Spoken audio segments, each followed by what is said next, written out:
Hello everybody, my name is István Lénárt, and my topic is Hyperbolic Geometry in General Education. The famous Russian scientist and educator Alexandrov said that hyperbolic geometry, Lobachevskian geometry, can hardly be included in the secondary school curriculum, but it seems essential to give pupil students an idea of the geometry to show the greatness of the human spirit.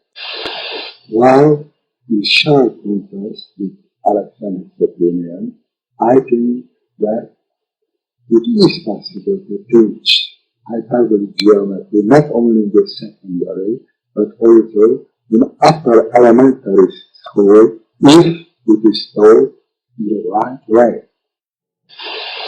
What am I thinking of?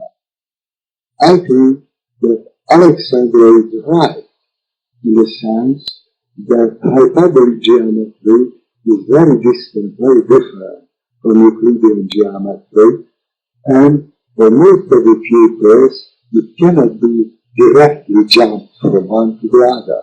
But I propose to insert an intermediate geometry between Euclidean and hyperbolic geometry, and this is spherical geometry.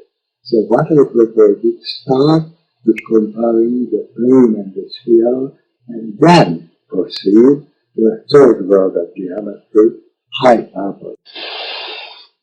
Here you are. So you see planar straight lines and spherical straight lines, that is, great circles on the plane and on the sphere. How to measure distance? In the traditional way, we select a unit on the plane, and we select a unit on the sphere, and then we measure distance in the usual way. The same goes for the angle measurement. On the plane with a planar protector, on the sphere with a spherical protector, we can perform the measurement of angles. One interesting question: what about parallel lines? On the first picture on the left, you see a blue point and a planar pencil of straight lines through this point, and you see also a red straight line off the pencil. Now the question is, how many straight lines are there in the pencil which do not intersect the red line of the pencil? The answer is 1. There is only one straight line which never intersects the red line of the pencil. Why define the situation is on the sphere? You see this spherical pencil between two opposite points, and you see the great circle of the pencil. Now, in the pencil, there is no straight line which would never intersect the great circle of the pencil, so this means that on the sphere, no parallel exists between spherical great circles, that is, straight line. Triangles are trivial. On the plane, you see the planar angle. On the sphere, also, the only important remark is that on the sphere, we take the Euler triangles into account, which means that between two vertices, we always take the shorter arc, the minor arc between the two vertices of the great circle. These are the Euler triangles. What about the similar angles in a triangle? On the plane, the similar angles is always 180, whether it's small or big. On the sphere, like the plane, we start from 180, but we can go up to 3 times 180 degrees, that is 540 degrees, that the sum of angles of a spherical triangle. Now what about the third world of geometry? First of all, what models should be used? On the first picture you see a final sheet of paper as the model of infinite Euclidean plane. In the second picture you see a sphere, a finite glowing spherical surface with a model of spherical geometry. On the third model, on the third picture, you see a hemisphere, but without the red line, without the border line, which does not belong to the model. This means that this is an open hemisphere. Whatever the simplest element, we can choose, it is not compulsory, but we can choose the point as the simplest element in each geometry. It's a hyperbolic geometry as well. But, of course, the points here can only be on the side of the hemispherical surface, and not on the bordering equator, because the point on the bordering equator will not belong to the model. This also means that if you look at these lines, for example, if you look at A and B on the right picture, that A and B intersect in a point on the open hemisphere, but E and C only meet on the omitted equator, so actually they have no common point in hyperbolic geometry.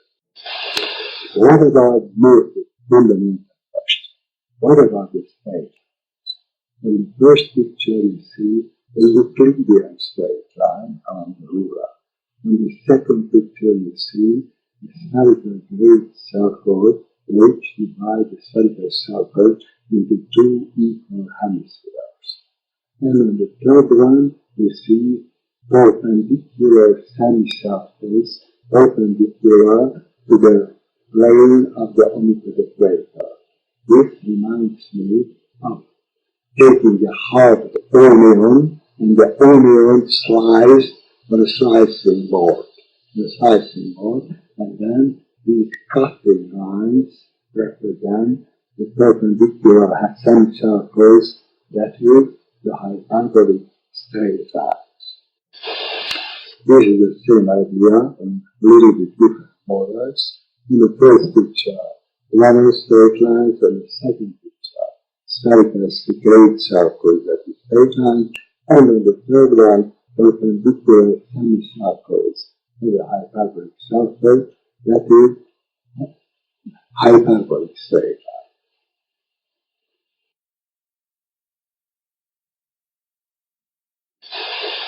Why can we call these perpendicular semicircles straight lines? Because we can build up a geometry on these straight lines in which we have area, angle, distance, triangle, circle, polygon, and all the other well-known concepts.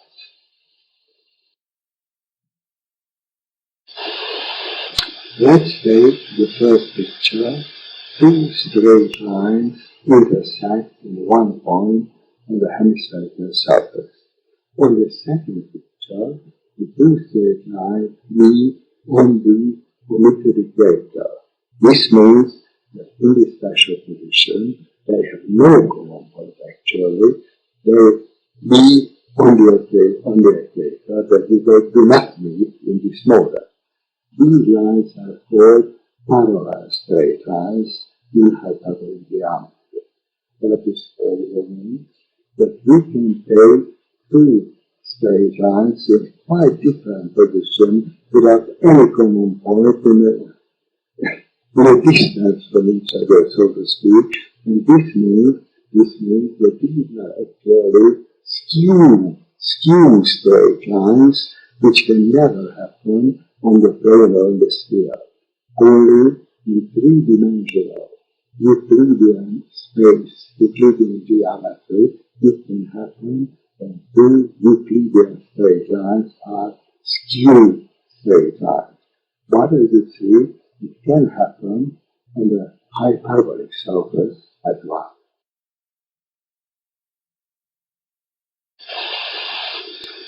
These are pencils. Pencils, straight lines going to the same point.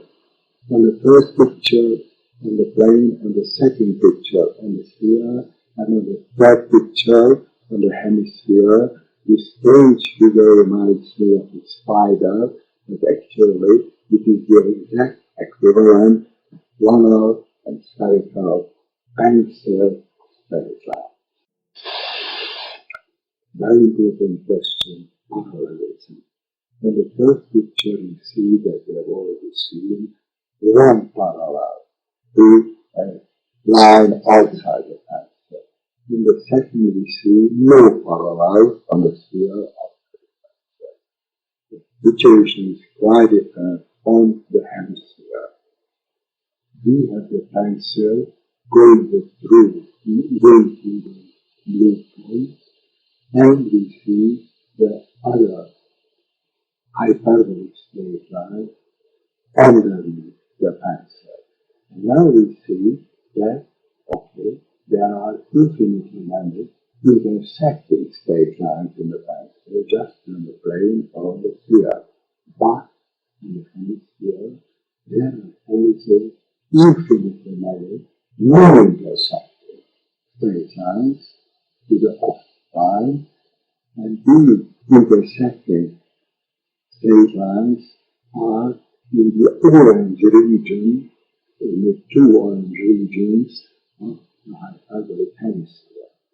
Also, here we can see that there are two hyperbolic straight lines in special position. They are not only non-intersecting, but they are parallel to the off line on the picture. What about the sum of angles in a triangle? In the plane, it is always 180. In the sphere, it can change between 180 and 3 times 180, that is 540. On the hemisphere, surprisingly, from 180 it changes to 0. Here, the bigger the triangle, the smaller the sum of angles, in contrast with the sphere.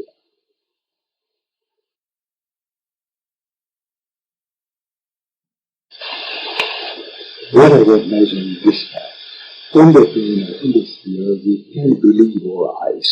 This means that if two units seems congruent, seem of the same measure, that they are of the same measure. But this is not the case on the hemisphere. On the hemisphere, as we proceed from an inside point to the end of the world, to the omitted equator, then we can never reach the end of the world. So, if we take congruent units on the hyperbolic surface, these congruent units do not seem congruent from the outside, but they seem shorter and shorter and shorter as they are going down, like Zeno and the Turtle. Measuring the angle is much more likely because in all three models we can believe our eyes, even on the hemispherical surface. If two straight lines seem to be perpendicular, then they are perpendicular. This is one of the big advantages of this hemispherical model. This means that this triangle, hyperbolic triangle, surprisingly, is a regular triangle. We see that the angles are the same, and the sides are apparently very different, but according to the measurement of hyperbolic distance, it can be proved, it can be seen that these three sides are actually of the same hyperbolic measure of distance. So this is a regular hyperbolic triangle. Finally, how can we find out which geometry to use on the surface on which we are working? We take one single triangle and measure its angle exactly, the three angles, and add them up. If the sum is exactly 180, then we are on the right. If it is more than 180, then we are on a spherical surface, and if it is less than 180, we are in the hyperbolic. So first, we must be hyperbolic geometry. Thank you very much for your attention.